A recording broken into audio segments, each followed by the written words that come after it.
टांगे कांप गई जब मैंने अपने मालिक से पूछा। तब मेरे मालिक ने मुझे रात के वक्त अपने कमरे में बुलाकर एक ऐसी बात कही जिसे सुनकर मेरे पैरों तले से जमीन निकल गई। मुझे इस खूबसूरत घर में काम करते हुए तकरीबन 1 साल होने वाला था। इससे पहले मैं बराबर वाले घर में काम करती थी।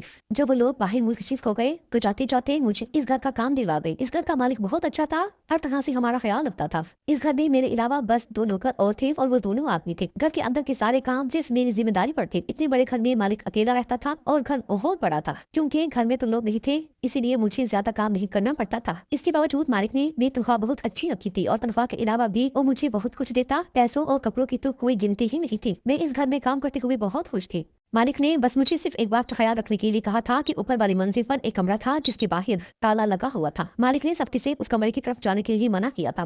मुझे अक्सर महसूस होता कि इस कमरे में ऐसा क्या है जो मालिक वहाँ किसी को जाने नहीं देता, बल्कि वो तो हम लोगों को ऊपर वाली मंजिल पर ही जाने से मना करते थे। लेकिन एक दफा मैंने उनसे सफाई के लिए इजाजत ले ली थी, जिस पर उन्होंने ऊपर वाली मंजिल पर जाने की इजाजत दे दी, लेकिन उस कमरे की तरफ जाने के लिए सख्ती से मना कर दिया था। मेरी इतनी हिम्मत नहीं थी कि मैं मालिक से ये पूछती कि उस कमरे में क्या है, और ना ही वहाँ मौजूद दोनों लोगों से मेरी ऐसी कोई बातचीत थी कि वे उनसे मालूमाती थी। और सबसे बढ़कर ये कि मालिक मुझ पर बहुत भरोसा करता था। मैं किसी सूरत मालिक का भरोसा तोड़ना नहीं चाहती थी, क्योंकि मुझे इस घर में बैठे बिठाए सब कुछ मिल रहा था और कोई मेरे सर पर सवार नहीं था जो मुझे डांटता या काम को लेकर कुछ कहता। मैं अपनी मर्जी से काम करती थी और अपनी मर्जी से आराम करती थी। अक्सर मुझे मालिक ऊपर वाली मंजिल से नीचे आते दिखाई देते थे। यकीनन वो उसी कमरे में जाते थे। ये थी वही बात मैं नौकरजात से मालिक से क्या पूछती। मालिक को एक दिन किसी काम से शहर से बाहर जाना पड़ा। वो जाते जाते मुझे बता गए कि वो 2 दिन के लिए शहर से बाहर जा रही हैं और मुझे पूरे घर का ख्याल रखना है। उन्होंने घर की तमाम चाबियां भी मेरे हवाले कर दी। मैं बहुत अरसे से इस घर में काम कर रही थी, तो मालिक को अब मुझ पर पूरा भरोसा था। सारी चाबियां मेरे हवाले करने के बाद उन्होंने मुझे कहा कि ऊपर वाली मंजिल पर सफाई के लिए भी नहीं जाना है और घर में रहना है और घर का बहुत ख्याल रखना है। मैंने मालिक की हाँ में हाँ मिलाई और उन्हें यकीन दिलाया कि मैं घर का अच्छे से ख्याल रखूंगी। मुझे 2 दिन तक पूरी तरह आजादी मिल गई थी। अब मुझे कोई काम नहीं था। ये लोग तो मेरे लिए सोने का अंडा देने वाली मुर्गी की तरह थी। बस जो बात मुझे सबसे ज्यादा खटक रही थी वो मालिक का इस बात पर इसार थी कि मुझे ऊपर वाली मंजिल पर नहीं जाना है। मैं जानना चाहती थी कि इस कमरे में ऐसा क्या है कि मालिक मुझे ऊपर वाली मंजिल पर जाने के लिए ही मना कर गई है। अब मेरे पास पूरे घर की चाबियां मौजूद थी। यकीनन उसमें ऊपर वाले कमरे की चाबी भी मौजूद थी। मेरे दिल में बार बार यही ख्याल आ रहा था कि एक दफा मैं जाकर देख लूं कि वहाँ क्या है। लेकिन फिर मुझे ये भी ख्याल आया कि अगर मालिक को पता चल गया तो मेरी नौकरी चली जाएगी और ये नौकरी मैं किसी सूरत छोड़ना नहीं चाहती थी। लेकिन फिर मुझे ये भी ख्याल आया कि इस घर में मेरे अलावा और कोई नहीं है जो मुझे देख सके। वो जो 2 आदमी काम करते हैं उनमें से एक मालिक का ड्राइवर था जो उनके साथ चला गया था और दूसरा घर का चौकीदार था जो किसी भी सूरत घर के अंदर दाखिल नहीं होने वाला था। अगर ऊपर वाले कमरे में खामोशी से चले भी जाते तो मालिक को किसी सूरत पता नहीं चलता। ये सोचकर मैंने सीढ़ियों की तरफ कदम बढ़ा दिए। पहले तो मेरा दिल बहुत तेज तेज धड़कने लगा। मुझे डर भी लग रहा था। मैं नहीं जानती थी कि अंदर क्या हो सकता था। अगर कोई ऐसी चीज होती जिसे देखकर मैं डर जाती तो, या शायद मालिक की कोई पुरानी यादें इस कमरे के साथ वाबस्ता हो सकती थी। यही सोचकर मैंने धड़कते दिल के साथ सीढ़ियां पार कर ली थी। अब मैं पहली मंजिल पर पहुंच चुकी थी। मुझे उस कमरे के दरवाजे के सामने खड़े हुए 5 मिनट हो गए थे, लेकिन मेरी हिम्मत नहीं हो रही थी कि मैं ताला खोलने के लिए चाबी लगा लगा कर चेक करूं। मुझे सर्दी के मौसम में भी पसीना आ रहा था। ये जो मैं करनी चाह रही थी ये एक तरह की चोरी ही थी। मालिक का भरोसा तोड़कर मैं अपना तजस्सुस मिटाने जा रही थी। मेरे दिल ने मुझे मुलामत की और मैं खुद को कोसते हुए बाकी सीढ़ियां उतरकर नीचे आ गई। ज्यादा से ज्यादा मालिक का कोई कीमती सामान या पुरानी यादें ही होंगी जिनसे मेरा कोई ताल्लुक नहीं था। लेकिन अगर मेरी नौकरी चली जाती तो गांव में मौजूद मेरे बूढ़े माँ बाप की दवाइयों का खर्च कैसे पूरा होता। यही सोचकर मैंने अपना इरादा बदल दिया। मालिक को गए एक दिन होने वाला था। मालिक ने 2 दिन बाद आने का कहा था। अगले दिन जब मैं सुबह में सफाई कर रही थी तो मुझे ख्याल आया कि अगर मैं 2 दिन तक ऊपर वाली मंजिल की सफाई नहीं करूंगी तो वहाँ मिट्टी बहुत हो जाएगी और जब मैं मालिक के आने के बाद सफाई करने जाऊंगी तो मेरा काम बहुत बढ़ जाएगा। यही सोचकर मैं ऊपर वाली मंजिल की सफाई करने चली गई, क्योंकि मैं नहीं चाहती थी कि मालिक के आने के बाद अचानक ही मेरे सर पर बहुत सारा काम पड़ जाए, जबकि अभी मैं बिल्कुल फारी थी और अकेले घर में मेरा दिन भी नहीं लग रहा था। मालिक होता तो आधा दिन वो घर पर ही गुजारता था, कोई न कोई छोटा मोटा काम कहता रहता था। जब मैं सफाई करने के लिए ऊपर वाली मंजिल पर गई तो फिर मैं उस कमरे के सामने आ खड़ी हुई। शैतान ने मुझे एक बार फिर बहका दिया था। मैंने मालिक से वफादारी को एक तरफ रख दिया और आपके बाद मैंने जरा देर लगाए बगैर ही कमरे के ताले में चाबियां लगा लगा कर चेक करनी शुरू कर दी थी। थोड़ी देर में एक चाबी लगाते ही किक की आवाज के साथ दरवाजा खुल गया था। मैं डरते डरते अंदर दाखिल हो गई। कमरे के अंदर मैंने जो मंजर देखा तो मेरे कदमों तले जमीन निकल गई। ये तो मेरे वहमो गुमान में भी नहीं था कि ऐसा भी अंदर कुछ हो सकता है। मेरी रूह फना होने लगी। वहाँ तो मैंने दरवाजे को वापस ताला लगा दिया और तेजी से सीढ़ियां उतरती हुई नीचे चली आई। मुझ में इतनी हिम्मत नहीं थी कि मैं कमरे में अंदर जाती।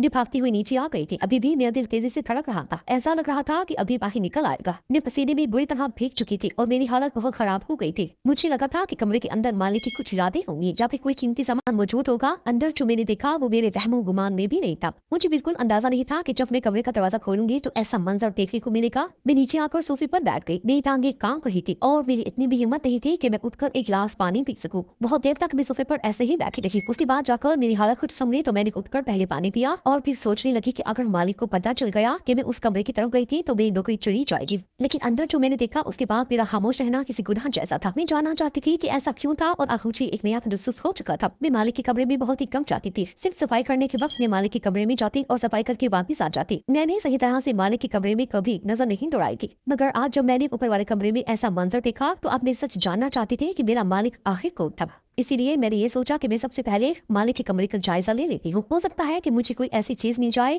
जिससे कुछ समझने में मदद मिले। और जब मैं मालिक के कमरे में दाखिल हुई तो मैंने एक एक करके सारी दरवाजे खोलकर चेक कर ली। मालिक ने किसी भी चीज को लॉक नहीं किया हुआ था। सिर्फ कमरे का दरवाजा ही लॉक था जिसकी चाबी मेरे पास थी और जो मैं एक चाबी से खोल चुकी थी। इस बात का साफ साफ मतलब ये था कि मालिक को मुझ पर बहुत भरोसा था। मैं अंदर ही अंदर शर्मिंदा थी कि मैं अपने मालिक का भरोसा तोड़ रही हूँ। लेकिन इस वक्त मेरे ये जानना ज्यादा जरूरी था कि ऊपर कमरे में जो मैंने देखा उस सबका मतलब क्या है। जैसे ही मैंने मालिक के फर्नीचर की आखिरी दराज खोली तो मेरी पूरी तरह ही जान निकल गई। अब मुझे कुछ कुछ बात समझ आने लगी थी। मेरा मालिक एक बहुत बड़ी कपड़े की फैक्ट्री चलाता था। वो उम्र में ज्यादा नहीं था और देखने में भी बहुत खूबसूरत और हसीन था। मैं आज तक यही सोचती थी कि वो इतने बड़े बंगले में अकेला क्यों रहता है। इसकी बाकी घर वाले कहा है, लेकिन आज तक मुझे ये बात पता नहीं थी कि वो अकेले क्यों रहता है। आज जब मैं ऊपर वाली मंजिल में गई तो मैं आधा अधूरा मालिक का राज जान ही गई थी कि मालिक के कमरे से मुझे जो चीज मिली वो एक एल्बम थी और साथ में एक डायरी भी मौजूद थी। मैं थोड़ी बहुत पढ़ी लिखी थी तो मैंने डायरी खोलकर पढ़ना शुरू कर दी और जैसे जैसे मैं वो डायरी पढ़ती गई मेरी हालत खराब होती चली गई। मैं अपने मालिक को मसीहा समझ बैठी थी, लेकिन मेरा मालिक तो इंतहाई खतरनाक इंसान था, बल्कि हैवान था। मुझे इस घर में अपनी अकेले की मौजूदगी पर भी खौफ आ रहा था। डायरी के बहुत ही कम सफ़ात लिखे हुए थे। कभी कभी कहीं कहीं कुछ बातें थी जिन्हें पढ़ने के बाद मेरी जान निकल गई थी। मुझे लगा था कि मैं मालिक का सच जान गई हूँ, लेकिन मैं भूल गई थी कि हर तस्वीर के दो रुख होते हैं, हर सच के दो पहलू। मैंने अपनी नजर से सारा जमा जोड़ करके एक कहानी समझी थी, लेकिन वो मेरा जमा जोड़ था वो भी अधूरा, क्योंकि मालिक की डायरी में सिर्फ 10-12 ही सफ़ात थे, बाकी सफ़े तो लिखे हुए ही नहीं थे। मैंने एल्बम खोल कर देखा तो उस पे मालिक की बचपन की चंद तस्वीर लगी हुई थी, जिसमें वो अपने माँ बाप के साथ मुस्कुराते हुए खड़े हुए थे। मैंने पहली दफा मालिक के माँ बाप की कोई तस्वीर देखी थी और इससे ज्यादा इस एल्बम में कुछ भी नहीं था, लेकिन मैं समझ गई थी कि मैंने खुद से ही सारी कड़ियां जोड़ ली थी, जबकि मैं अभी अधूरा साथ जानती थी। मुझे नहीं पता था कि जब मुझे पूरा सच पता चलेगा तो मेरी रूह पूरी तरह निकल जाएगी। मैंने सब कुछ पहले जैसा कर दिया था। मैं मालिक के कमरे को दोबारा लॉक करके वापस बाहर आ गई थी। ऊपर वाली मंजिल भी पहले की तरह ही लॉक कर दी थी। मैं नहीं चाहती थी कि मालिक को किसी भी तरह ये पता चले कि मैंने उनके कमरे की तलाशी ली है, जबकि मैंने ऊपर वाला कमरा खोलकर देखा है, क्योंकि मेरी नजर में मालिक एक हैवान थे जो कुछ भी कर सकता है। रात होते ही मालिक वापिस आ गए थे। अब मालिक को देखकर मेरी जान निकल रही थी। मैंने जैसे तैसे उनके लिए खाना लगाया और सर्वेंट क्वार्टर की तरफ भागी। अब मुझ में इतनी हिम्मत नहीं थी कि मैं उनका सामना कर सकती, और कहीं न कहीं मेरे दिल में ये खौफ भी मौजूद था कि अगर मालिक को पता चल गया तो मेरी नौकरी चली जाएगी, या ये भी हो सकता है कि वो मुझे इससे भी ज्यादा कोई खौफनाक सजा देते। मैं सर्वेंट क्वार्टर में आकर लेट गई। सर्दी शदीद होती जा रही थी। जब मालिक ने मुझे फोन करके वापस बंगले में बुलाया तो मेरी पूरी तरह जान निकल गई। मुझे लगा कि शायद मालिक को सारा सच पता चल गया है। मैं लड़खड़ाते कदमों से बंगले में दाखिल हुई तो मालिक ने कहा कि सर्दी बहुत ज्यादा है, मैं कॉफी बना दूं। ही मेरी जान में जान आई और मैंने जल्दी से कॉफी तैयार की और मालिक के कमरे में पहुंचाने गई तो मालिक ने मुझे रोक लिया और कहा कि बैठ जाओ। मैं ठंडे फर्श पर ही बैठ गई। ठंड से मुझे कपकपी हो रही थी। मेरे पीछे तुमने कमरे की तलाशी ली थी। मालिक ने सर्द लहजे में मुझसे जिस तरह सवाल किया, मेरी हालत गैर हो गई। मालिक जान गया था कि मैंने उसके पीछे कमरे की तलाशी ली है। मैंने खामोश होकर सर झुका दिया। क्या चाहिए था तुम्हें ऐसा जिसके लिए तुमने मेरे कमरे की तलाशी ली? किस चीज की जरूरत थी? क्या मैंने तुम्हारा ख्याल रखने में कोई कमी की थी? मालिक मुझसे ठंडे लहजे में सवाल पर सवाल कर रही थी और मेरे पास कोई जवाब नहीं था। बोलो, तुम्हें ऐसा क्या चाहिए कि जिसके लिए तुमने मेरे सारे दराजों का सामान ही उलट पुलट कर दिया है? तुम्हें क्या लगा था कि मुझे पता नहीं चलेगा? मैं अपनी हर चीज तरतीब से रखता हूँ और तुमने सब कुछ आगे पीछे कर दिया। तुम्हें कैसे लगा कि मैं जान नहीं पाऊंगा कि तुमने मेरे पीछे सारे दराजे अच्छी तरह से चेक की है? मालिक का गुस्सा भी अजीब था। वो बस सर लहजे में सवाल पर सवाल कर रहे थे। मुझे लगा कि अब मैं सच नहीं छुपा पाऊंगी। मैंने उन्हें बता दिया कि मैं उनकी वायर मौजूदगी में ऊपर वाली मंजिल पर सफाई करने के लिए गई थी। मुझसे तजस्सुस बर्दाश्त न हो सका और मैंने ऊपर वाले कमरे को खोलकर जैसे ही अंदर कदम रखा तो मेरी जान निकल गई। वहाँ तो जब मैंने अंदर का मंजर देखा तो मैं कांप गई और सच जाने के लिए मैं आपके कमरे में चली आई। मुझे लगा था कि आपके कमरे में कोई ना कोई ऐसी चीज जरूर होगी जिससे मुझे सब पता चल जाएगा, क्योंकि जो मंजर मैंने ऊपर देखा उसके बाद अगर मैं खामोश हूँ तो ये मेरे लिए गुनाह की बात है। जब मैं आपके कमरे में दराज चेक कर रही थी तो मुझे एक डायरी और एक एल्बम मिला, जिसको देखकर मैं मजीद सदमे में आ गई। मुझे समझ नहीं आ रहा था कि आप ही ऐसा क्यों क्यों किया? क्या कोई ऐसा भी कर सकता है? ये तो आपको बहुत रहमदिल समझती थी, लेकिन आप तो हद से ज्यादा जालिम साबित हुए हैं। डरते डरते मैंने मालिक से हर बात कह डाली। ज्यादा से ज्यादा मेरी नौकरी ही चली जानी थी, लेकिन इतने बड़े सच पर मेरा खामोश रहना जिंदगी भर के लिए मेरे जमीर को मारने के बराबर था। मालिक मेरी बात सुनकर गुस्सा होने की बजाय आहिस्ता से मुस्कुराए और मेरी तरफ देखकर बोले, मुझे खुशी हुई ये बात जानकर कि तुम्हारा ज़मीर जिंदा है, लेकिन इस तरह मेरे पीछे मेरे सामान की तलाशी लेकर तुमने मेरा भरोसा तोड़ दिया है। तुम्हें सच जानने का बहुत शौक है, तो चलो मैं तुम्हें पूरा सच सुनाता हूँ। फिर तुम जान लोगे कि जो तुमने देखा है वो सही है या गलत। मैं सिर्फ 6 साल का था जब मेरी माँ का इंतकाल हो गया। मेरे बाप ने दूसरी शादी कर ली क्योंकि मैं छोटा था और मुझे माँ की जरूरत थी। मेरी दूसरी माँ ने मेरा ख्याल रखना शुरू कर दिया। वो हर तरह मेरा ख्याल रखती और जब भी मेरे बाबा मेरे साथ होते तो मेरी माँ मुझ पर जान निछावर करती थी। अपनी दूसरी माँ के साथ मैं बहुत खुश था। मेरी दूसरी माँ और मेरे बाप का साथ सिर्फ कुछ महीनों का ही साबित हुआ और मेरे बाप की दूसरी शादी के बाद तकरीबन 10 महीने के अंदर ही मेरे वालिद का एक्सीडेंट में इंतकाल हो गया। मेरे वालिद की वसीयत के मुताबिक जब मैं 18 साल का हो जाता तब उनकी सारी जायदाद मेरे नाम हो जाती और उस वक्त तक मेरी दूसरी माँ इस जायदाद को संभालने की हकदार थी। मेरे वालिद ने एक घर और कुछ जायदाद के अलावा मेरी माँ के नाम कुछ भी नहीं छोड़ा था। मेरे बाप के मरते ही मेरी दूसरी माँ का रवैया मेरे साथ बहुत खराब हो गया। वो मुझे सारा दिन कमरे में बंद रखती, दिन में एक दफा मुश्किल से खाने के लिए कुछ थोड़ा बहुत दे देती और मेरा स्कूल, मेरे दोस्त सब कुछ खत्म हो गए थे। मैं पूरा दिन कमरे में बंद रहता और मुझे बाहर की सिर्फ आवाजें आती। घर में हर वक्त पार्टी होती रहती। मेरी माँ और उसकी अयाश दोस्तें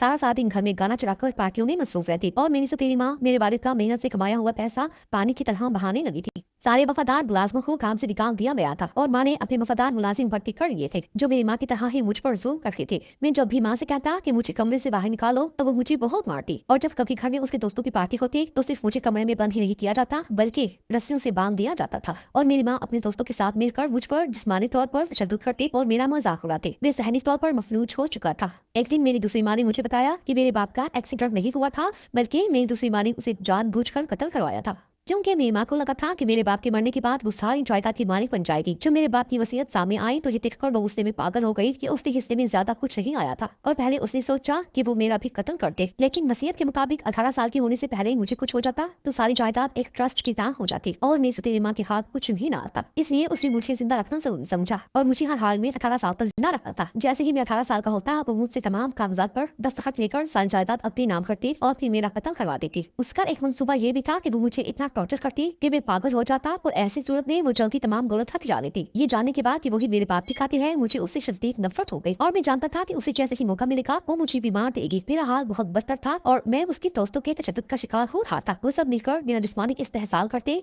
मेरे साथ नाजेबा तस्वीरें खींचते और मेरा मजाक उड़ाते। वो इस बात का लिहाज भी न रखते कि मैं सिर्फ एक बच्चा था। मैंने 5 साल इसी तरह कैद में गुजारे। 5 साल बाद जब घर का एक मुलाजिम तब्दील हुआ तो उसने मेरी हालत देखी। वो शख्स खौफ खुदा के हाथों मजबूर होकर मेरे साथ हमदर्दी करने लगा और जब मैंने उसे अपना पूरा वाकया बताया तो उसने मुझसे वादा किया कि वो मेरी मदद जरूर करेगा और एक दिन उसने मौका देखकर मुझे खोल दिया और अपने साथ भगा कर ले गया। मैंने आने वाले 4 साल उसके साथ उसके गांव में गुजारे और जब मैं 18 साल का हो गया तो अपने बाप के वकील के पास दोबारा पहुंचा जो मुझे जिंदा सलामत देखकर बेहद खुश हुआ क्योंकि वो मेरे बाप का दोस्त भी था और इस तरह सारी जायदाद मेरे अपने नाम वापिस कर ली। मेरी मां ने मुझे देखते ही माफी मांगने का ड्रामा किया। मैंने सबके सामने उन्हें खुश दिली के साथ माफ कर दिया, लेकिन मैं एक ऐसी औरत को कैसे माफ कर सकता था जो मेरे बाप की खातिर थी, जिसने मुझे ज़हनी तौर पर मफलूज कर दिया था, जिसकी वजह से मैं तालीम हासिल करने से महरूम हो गया था और मैंने अपनी जिंदगी के बहुत सारे साल एक कमरे में रस्सियों में जकड़ कर गुजारे थे। अपनी सौतेली माँ को माफ करके मैं उस बंगले में ले आया और उन्हें ऊपर वाले कमरे में ले जाकर बंद कर दिया। तुमने ऊपर वाले कमरे में जिस औरत को रस्सियों में चपड़ा हुआ देखा वो मेरी सौतेली माँ ही है। मैंने उसके साथ वो सब कुछ वही किया जो उसने मेरे साथ किया था, बस मैंने उसे रस्सियों से बांध कर छोड़ दिया है, लेकिन मैं उसे वक्त पर खाना भी देता हूँ और पानी भी पहुँचाता हूँ। मैंने उसे भूखा प्यासा नहीं रखा है और न ही जिस्मानी तौर पर उसे कोई नुकसान पहुँचाया है। वो मेरे बाप की कातिल भी है और मेरी मुजरिम भी।